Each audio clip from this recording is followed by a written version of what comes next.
Pemirsa, Anda kembali di Newsline. Kita akan masuk ke informasi mengenai Sekretaris Jenderal Pengurus Besar Nahdlatul Ulama Saifullah Yusuf atau Gus Ipul mengungkapkan rasa kekecewaannya terhadap 5 pemuda Nahdliyin yang bertemu Presiden Israel Isaac Herzog. Gus Ipul mengatakan kepergian 5 pemuda itu bukan merupakan mandat dari PBNU. Mereka tidak pernah meminta izin ataupun memberikan informasi kepada PBNU terkait rencananya yang hendak bertemu Isaac Herzog. Menurut Gus Ipul, tindakan kelima pemuda itu merupakan tindakan yang tidak bijaksana serta membingungkan. Untuk itu, PBNU berencana memanggil kelima pemuda NU untuk dimintai keterangan. PBNU akan mencari tahu apa latar belakang, maksud dan tujuan, serta siapa pihak yang memberangkatkan mereka. Jika ditemukan pelanggaran, PBNU akan memberikan sanksi tegas berupa pemberhentian dari pengurus PBNU. Kepergian 5 tokoh muda NU ke Israel itu sungguh tidak bijaksana, membingungkan dan melukai perasaan kita semua. Mereka yang pergi itu tidak pernah mendapatkan mandat dari PBNU, bahkan mereka tidak pernah izin, tidak pernah memberikan informasi. Nah, karena ini telah mendapatkan kecaman yang nyata dari berbagai pihak, kita akan memanggil yang bersangkutan untuk dimintai keterangan, ya, apa maksud tujuannya ke sana, latar belakangnya, dan siapa yang memberangkatkan ke sana. Lalu pemirsa, bagaimana PBNU menyikapi kunjungan 5 Nahdliyin yang bertemu dengan Presiden Israel yang kemudian menyuai sorotan banyak pihak? Kita akan berbincang dengan Ketua Pengurus Besar Nahdlatul Ulama Syafiq Ali. Selamat sore, Assalamualaikum Pak Syafiq. Selamat sore, Waalaikumsalam Mbak. Ya Pak Syafiq, sejauh ini apakah sudah ada konfirmasi dari kelima Nahdliyin ini kepada PBNU mengapa mereka menemui Presiden Israel? Kami sudah menghubungi kelimanya, mengirimkan surat undangan, surat panggilan PBNU untuk memberikan klarifikasi di PBNU, tetapi kami belum mendapatkan penjelasan dan belum menanyakan bagaimana mereka bisa berangkat ke Israel. Jadi nanti ketika mereka memenuhi panggilan baru kita akan tahu duduk perkaranya gimana. Sebelum mereka terbang bertemu dengan Presiden Israel ini, Pak Syafiq, apakah ada informasi terkait rencana keberangkatan mereka? Tidak ada, jadi PBNU juga tidak mengetahui tentang keberangkatan ini karena juga kader-kader yang berangkat itu juga tidak mengkomunikasikan, mengkonsultasikan atau melaporkannya ke PBNU. Tetapi belakangan baru kami tahu, ya minggu kemarin kami praktis baru tahu setelah dikirimi foto dari sejumlah pengurus dan juga kemudian mendapatkan cerita dari sejumlah kader yang lain yang juga ditawari tetapi menolak. Nah, jadi memang ada beberapa orang yang ditawari, bukan hanya dari kader NU, tetapi juga ada beberapa orang dari elemen yang lain. Jadi yang berangkat ke sana bukan hanya anak-anak NU. Oke, apakah sudah diketahui lokasi pertemuannya ini, Pak Syafiq? Kita belum tahu, kita belum dapat informasi apapun. Besok ketika teman-teman ini memenuhi panggilan PBNU, baru kita akan tahu. Oke. Apakah sudah ada jawaban atau konfirmasi ini kelimanya akan bersedia hadir besok, Pak Syafiq?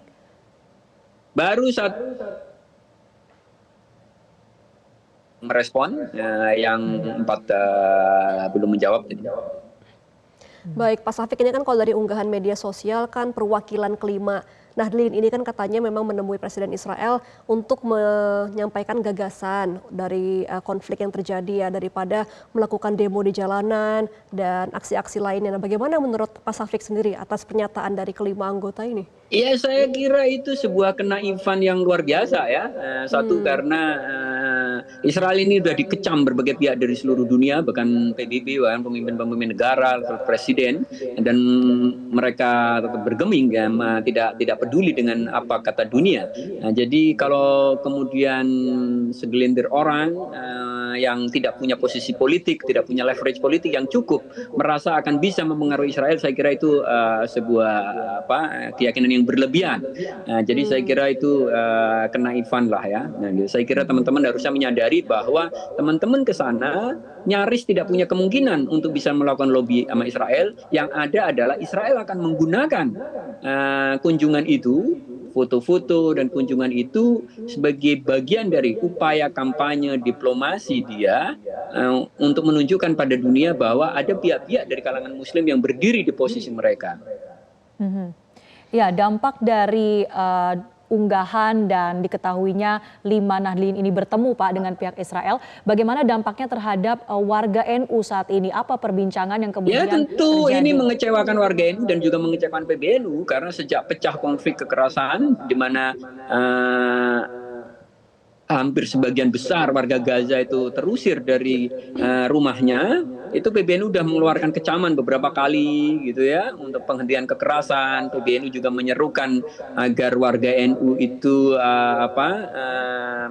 mengumandangkan sholawat nariyah dan ya, berbagai pendekatan lah sudah dilakukan. Dan minggu kemarin Gus Yahya, Ketua Umum PBNU juga bertemu dengan Dubes Palestina di Jakarta. Jadi kemarin Dubes Palestina berkunjung ke PBNU. Jadi PBNU sudah melakukan banyak sekali upaya untuk menekan Israel dan bekerja sama membangun komunikasi yang intensif dengan Palestina. Tetapi justru di sisi lain ada kader-kader kita yang saya kira tidak begitu paham urusan geopolitik, situasi internasionalnya dan seterusnya. Justru dengan naifnya memenuhi undangan Israel dan bertemu dengan presidennya. Iya, Pak Syafiq, apakah memang di dalam PBNU sendiri memang ada divisi yang membicarakan mengenai geopolitik, makanya 5 pengurus ini merasa harus mewakili PBNU begitu untuk mengutarakan pendapat mereka? Ya, ke di Presiden PBNU ada Israel? departemen yang mengurusi perusahaan-perusahaan internasional dan 5 kader ini bukan anggota dari departemen itu dan tidak pernah mengkomunikasikan itu. Jika kemudian diketahui ada motif yang menyeleweng dari visi dan misi NU, apa kemudian tindakan yang akan diambil untuk 5 anggota ini, Pak? Ya tentu akan ada sanksi dari organisasi karena teman-teman itu berangkat tentu saja kan karena leverage-nya sebagai kader NU. Tentu kalau mereka tidak dikenal sebagai aktivis atau kader NU, kecil kemungkinan mereka akan diundang atau difasilitasi untuk pergi ke Israel. Maka dalam konteks ini tentu saja bahwa apa yang dilakukan bukan hanya saya kira melanggar apa yang sedang dibangun oleh PBNU, tapi sebenarnya juga sedang bertentangan dengan apa yang coba dilakukan oleh pemerintah Indonesia. Saya kira Bu Retno, Menteri Luar Negeri, sudah berkali-kali mengeluarkan kecaman dan pidato juga di PBB yang sangat keras. Harusnya kan teman-teman kalau memahami situasi internasional itu harusnya mereka paham. Tetapi ya tadi, ini berangkat dari kenaifan yang saya kira mengecewakan. Oke, berarti sanksinya akan diberikan sanksi terberatkah ini Pak Syafiq atau seperti apa nantinya? Ya terkait sanksi saya kira kita akan undang dulu, kita kan nggak boleh memutuskan sebelum mendengar dari yang bersangkutan. Baik, dan Pak Syafiq untuk menegaskan lagi saat ini bagaimana sikap PBNU terkait dengan konflik yang terjadi di Palestina dan apa imbauan yang perlu terus dilakukan oleh warga NU atau masyarakat Indonesia menanggapi kasus ini, Pak? Ya tentu sebagai warga NU kita harus pertama-tama kita harus menyatakan solidaritas kita terhadap warga Palestina dan kita berdoa agar mereka mendapatkan kemenangan dalam memperjuangkan hak-haknya, kedaulatannya, negaranya, tanahnya gitu kan.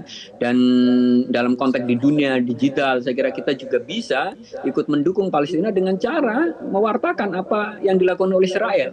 Karena hanya dengan mewartakan kekejaman yang dilakukan oleh Israel, dunia dan makin banyak warga itu sadar betapa memang Israel hari-hari ini beberapa bulan ini sudah melanggar prinsip-prinsip kemanusiaan. Bisa dikatakan bahwa Israel sudah melakukan kejahatan besar kemanusiaan dan melakukan genosida karena memang korbannya banyak sekali termasuk anak-anak yang masih kecil dan juga perempuan, sekolah dan seterusnya. Baik, berarti memang bisa dipastikan bahwa PBNU ini satu suara ya untuk mengecam Israel, yang kita akan nantikan juga bersama Pak Syafiq bagaimana hasil pertemuan untuk para 5 pengurus ini dan apa nantinya tindakan dari PBNU terhadap 5 tidak semua ini. pengurus, Mbak. Jadi sebagian kader, sebagian pengurus, ya, tapi sebagian tidak pengurus. Oke, baik. Terima kasih Pak Syafiq Ali atas konfirmasinya selaku Ketua PBNU. Selamat kembali beraktivitas Pak Syafiq. Wassalamualaikum warahmatullahi wabarakatuh. Jelajahi cara baru mendapatkan informasi. Download Metro TV Extend sekarang.